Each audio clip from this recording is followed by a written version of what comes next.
G'day guys, we're talking about air leaks and lean conditions in Mazda 3 and Mazda 6, typically between 2004 to 2013, but it can also affect other models in the Mazda range. So the number one problem that I've uncovered is this solenoid at the back here.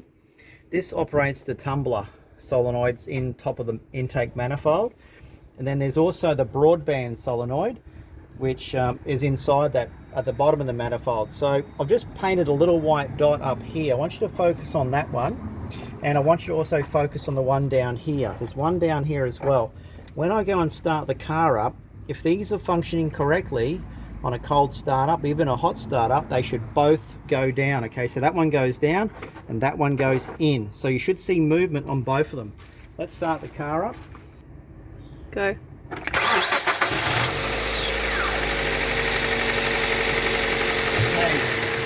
You can see them move. See that one go down and that one down there.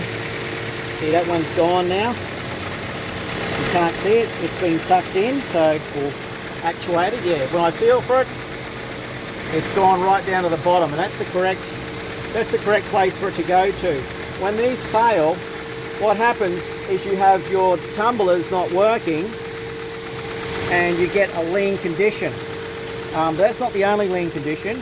You can also have a vacuum leak right in here. This feeds the brake booster. You can also have another lean condition on this hose down here coming loose. That one there. And that'll cause the motor to snuff it. And also your EVAP system at the back, which is this hose still. So this is the EVAP that I'm working on here. I've just got to try and push that back on. It's a bit fiddly.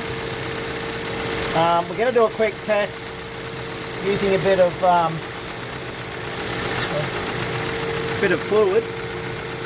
One way to check for vacuum leaks on the manifold is to spray some like brake cleaner or throttle body cleaner and listen for the motor to change. Spray these on all these known vacuum problems. And if you hear the motor change,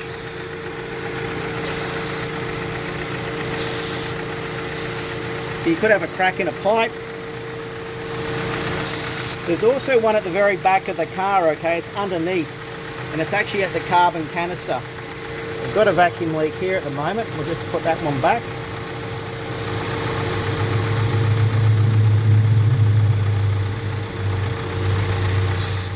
What I want to show you next up is your fuel trims for short term and long term. Just pause it. Okay guys, so what you should be seeing here are the short term and long term fuel trims.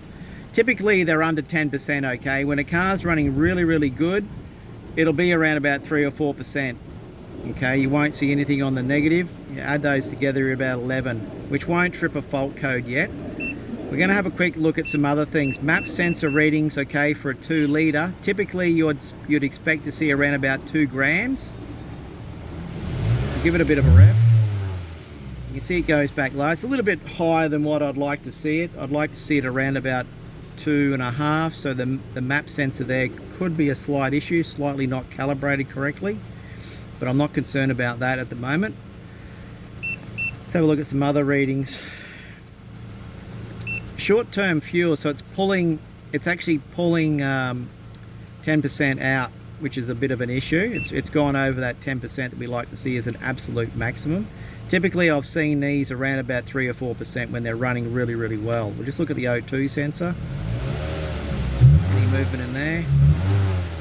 There's not a lot of movement in the O2 sensor.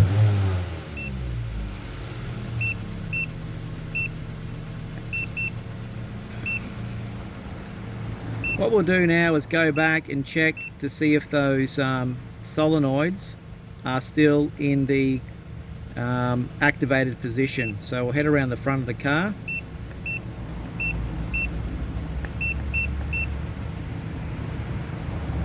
Alright, so minus 10, 13% there on the short term, minus 3% on the long term. Alright, see that actuator there? This is the tumbler control that I was talking about.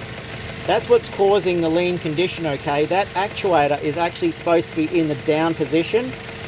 If I get a long screwdriver and push that down, you'll see that your fuel trims will become a lot better. Okay, you can definitely hear it in the audio note of the engine too. So this is the focus as to why that actuator there keeps on coming offline where it's supposed to be in the closed position. Anyone out there got any ideas? It'd be good to hear from you. Alright, that's the end of the video.